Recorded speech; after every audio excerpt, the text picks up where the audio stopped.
Unmute. Oke, Assalamualaikum warahmatullahi wabarakatuh. Selamat malam, Miss Emi. Pada kesempatan kali ini kami dari kelompok 2 ingin mempresentasikan tugas UTS, Global Politik Ekonomi, dan kami di sini mengambil tema utang Indonesia pasca COVID 2021, kira-kira diperlukan atau tidak. Kami 4 orang, saya sendiri, Muflizia Taharitsi, dan teman saya Kirai Amalia, lalu juga ada Ani Syahira, Kaliana Putri, dan juga satu lagi Zarifah Baiti. Oke, kita langsung masuk ke pembahasan awal. Membahas masalah utang pasca COVID-19. Sebenarnya kita tahu bahwa Indonesia ini adalah salah satu negara yang memiliki utang yang cukup banyak ke IMF tentunya. Tidak hanya ketika COVID, tapi jauh sebelum COVID juga Indonesia sudah cukup memiliki banyak utang karena Indonesia dengan dalih untuk membangun infrastruktur dan lain sebagainya. Tetapi dengan adanya COVID-19 ini, ketika ekonomi sedang turun dan ekonomi juga berantakan, lapangan pekerjaan banyak yang ditutup, sumber-sumber pemasukan GDP juga banyak yang terhalangi dengan adanya pandemi COVID-19, maka pendapatan Indonesia yang tadinya misalnya sekian persen itu turun. Yang tadinya sekian persen aja mereka masih butuh minjem. Sekarang ketika turun lebih jauh lagi, otomatis mereka membutuhkan pinjaman lagi.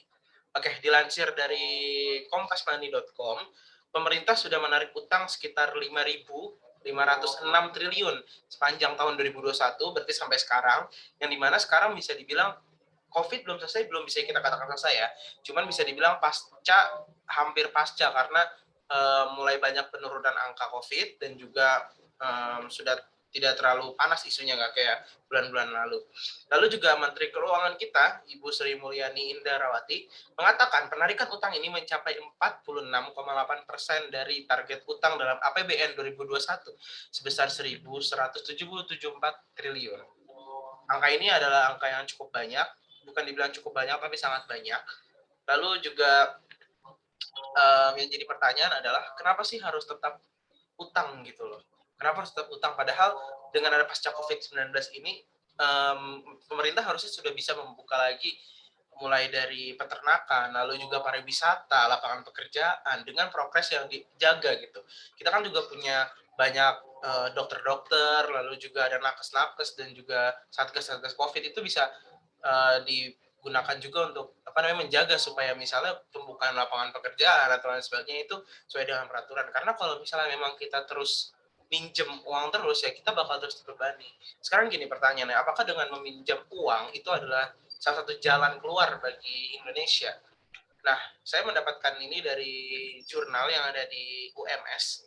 Jadi dikatakan bahwa sebenarnya dalam jangka pendek, utang ke luar negeri itu sangat membantu pemerintah Indonesia dalam upaya menutup defisit anggaran pendapatan dan belanja negara yang diakibatkan oleh pembiayaan pengeluaran rutin dan pengeluaran pembangunan yang cukup besar. Ingat, dalam jangka pendek. Tetapi dalam jangka panjang, negatifnya itu utang luar negeri memiliki timbulnya krisis ekonomi yang makin lama makin meluas dan mendalam. Pemerintah akan terbebani dengan pembayaran utang tersebut sehingga hanya sedikit dari APBN yang digunakan untuk pembangunan, bahkan bisa berdampak sampai inflasi, turunnya mata uang Indonesia dengan adanya utang. Seperti itu. Ketika Indonesia berpikiran gimana caranya dengan APBN yang sekian bisa menutupi seluruh kehidupan masyarakat di dalamnya. Cuman tapi mereka juga harus memikirkan untuk mencicil biaya utang mereka ke luar negeri gitu. Yang dimana sampai sekarang aja Indonesia masih mencicil bunganya, belum mencapai titik utangnya, dan kita masih sering meminjam seperti itu. Signifikasi yang kita pengen bahas adalah bahwa apakah benar diperlukan atau tidak, seperti itu signifikasinya, dan ini adalah alasannya kenapa kita memilih seperti itu, karena kami berpikir bahwa utang bisa menjadi solusi, tapi bisa menjadi juga bumerang bagi Indonesia ketika dalam jangka waktu panjang. Selanjutnya akan dilanjutkan oleh teman saya, Kirai Amalia. Lalu di sini kami mengangkat teori realisme dengan menggunakan turunan teorinya, yaitu rational choice.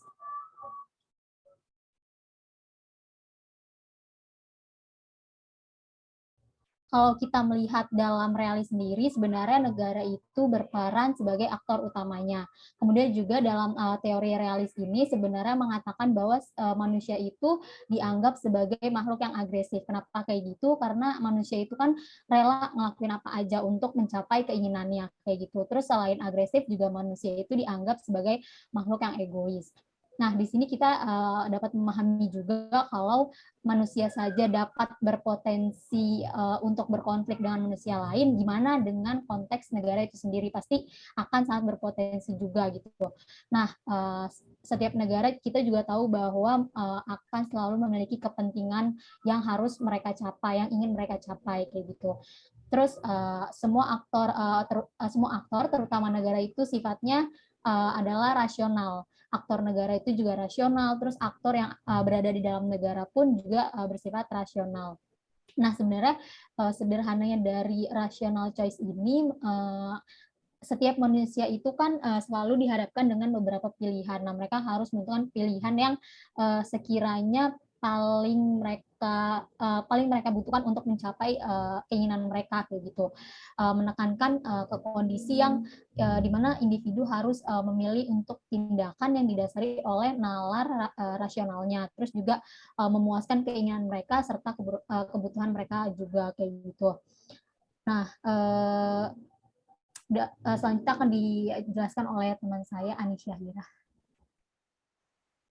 Baik, terima kasih Kira Amalia untuk membahas mengenai kasus yang kita ambil, yaitu mengenai utang Indonesia pasca COVID, dan apa sebenarnya hubungan teori yang telah dijelaskan oleh Kira tadi dengan case tadi yang kita ambil. Jadi ada beberapa poin yang ingin kami jelaskan. Yang pertama itu adalah kesempatan emas Indonesia yang mana juga merupakan peluang bagi rakyat. Kenapa?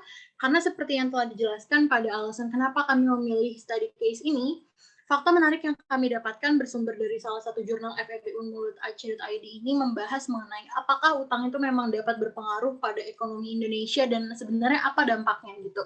Nah, jawabannya adalah jika memang Indonesia dianggap sudah mampu untuk membutuhi kebutuhan negara dan juga rakyatnya, maka tentu tidak memerlukan utang kepada negara lain. Tapi fakta yang kami temui di sini adalah tingkat ekonomi Indonesia yang sempat merosot pada masa pandemi memang membutuhkan utang sebagai salah satu jalan untuk menaikkan GDP negara. Namun lagi-lagi ini adalah keadaan di saat kita masih mengalami pandemi. Tapi jika kita membahas mengenai pasca pandemi COVID-19, jika sebelumnya pada saat pandemi terjadi banyak lapangan pekerjaan yang ditutup dan juga kita berada pada titik di mana terjadinya krisis ekonomi, seharusnya pada pasca COVID ini menurut kami adalah kesempatan emas bagi Indonesia untuk membuka peluang baru bagi rakyat gitu, di mana ini adalah kesempatan emas untuk membuka lapangan pekerjaan baru, terus juga kesempatan hingga peluang baru bagi masyarakat Indonesia itu sendiri gitu. Lalu selanjutnya, jika membahas mengenai seluruh aktor itu harus bersifat rasional dihubungkan dengan teori yang tadi kami pilih, yaitu teori realisme, di mana merupakan fondasi utama dari political economy, mengingat banyaknya dominasi teori yang terlibat, dan juga kita memilih rational choice theory, yang merupakan teori turunan yang kami ambil. Di sini dijelaskan dalam salah satu video YouTube Miss bahwa aktor itu termasuk negara harus bersifat rasional. Nah, hal ini kemudian berhubungan dengan poin selanjutnya dari kami, yaitu mengenai wujud pengimplementasian sifat negara, yang mana dari sini seharusnya sudah dapat disimpulkan bahwa untuk mengimplementasikan perilaku negara yang akan selalu bertujuan untuk memaksimalkan kepentingan nasional, maka dibandingkan dengan menambah hutang, jalan yang seharusnya ditempuh oleh negara ini adalah memaksimalkan adanya pembukaan lapangan pekerjaan bagi rakyat. Kenapa? Karena jika negara terus-terusan menambah utang, keadaan Indonesia pasca pandemi yang tentu masih butuh waktu untuk bangkit, masih butuh waktu untuk recovery, proses tersebut diketahui bahwa proses tersebut itu tidak instan terjadi gitu. Dan tidak kontan juga terjadi dan terselesaikan pada saat itu juga. Jadi jika saat kemudian Indonesia sudah mulai pulih, keuntungan yang seharusnya bisa menjadi modal utama untuk terus menstabilkan keadaan Indonesia, tentu dapat semakin berkurang dan juga membutuhkan waktu yang lebih lama untuk stabil dikarenakan adanya utang yang tentu harus dibayar, seperti yang tadi teman saya sudah jelaskan gitu. Walaupun meskipun memang utang ini bertahap gitu loh dibayarnya, tapi tetap saja semakin mengurangi keuntungan yang seharusnya didapatkan oleh negara. Nah, dari sini Indonesia yang seharusnya sudah dapat melewati masa krisis kemudian jadi tertunda lebih lama dan kemudian berpotensi untuk masuk ke jurang utang piutang yang semakin berbahaya. Selanjutnya akan ada kesimpulan yang dijelaskan oleh teman saya dari Fabaiti.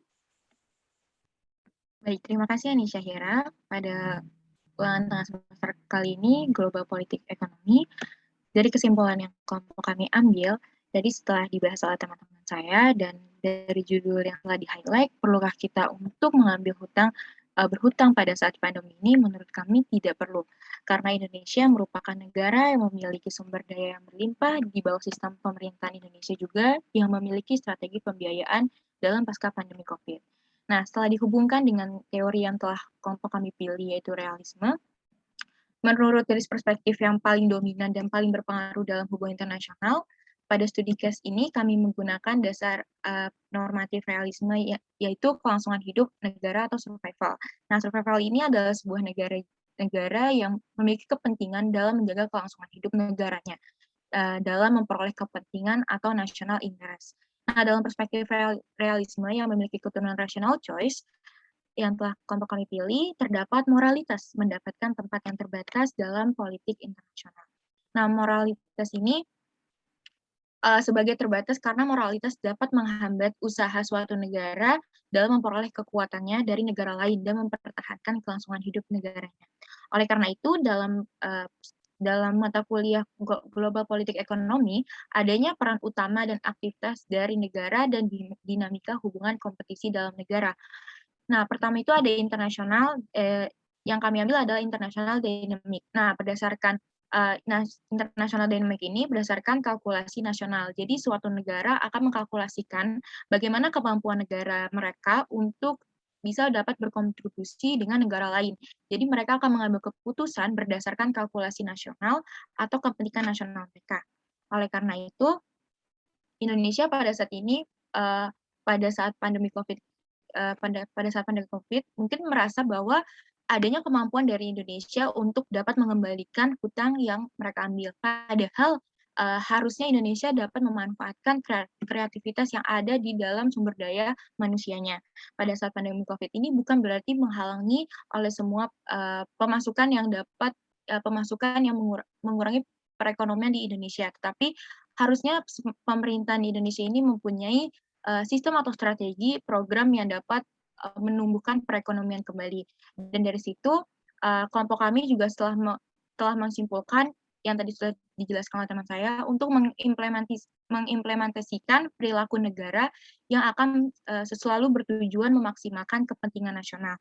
Maka dibandingkan dengan menambah utang, jalan harusnya ditempuh dengan memaksimalkan pembukaan lapangan pekerjaan baru. Dan setelah kami ketahui bahwa saya mendapat solusi dari sebenarnya Indonesia mempunyai strategi dari pembiayaan hutang piutang di dalam pasca COVID ini, saya ketahui saya dapatkan sumber dari Kemenku, Kementerian Keuangan Indonesia, yaitu dalam mendukung strategi pengendalian, pemerintah terus melakukan pendalaman pasar keuangan. Nah, pasar keuangan ini diambil dalam efisien, eksklusif, dan aman yang akan mendorong aktivitas perekonomian. Diluncurkan dari SUN, retail oleh pemerintah ditunjukkan untuk memperluas basis investor di dalam negeri, menyediakan alternatif instrumen investasi bagi investor retail, serta mendukung stabilitas pasar keuangan domestik. Pemerintah juga meluncurkan berbagai kebijakan komplementer terhadap pembiayaan utang, seperti memperkuat kebijakan kerangka fiskal, terus skema burden sharing dengan Bank Indonesia melalui surat keputusan bersama untuk mengurangi beban bunga utang pemerintah serta meningkatkan efisiensi belanja publik dan memperbaiki kualitas pembelanjaan APBN. Terima kasih dari kelompok kami. Sekian atas kesimpulannya dan presentasi kami. Kurang lebihnya mohon maaf. Atas kekurangannya, wassalamualaikum warahmatullahi wabarakatuh.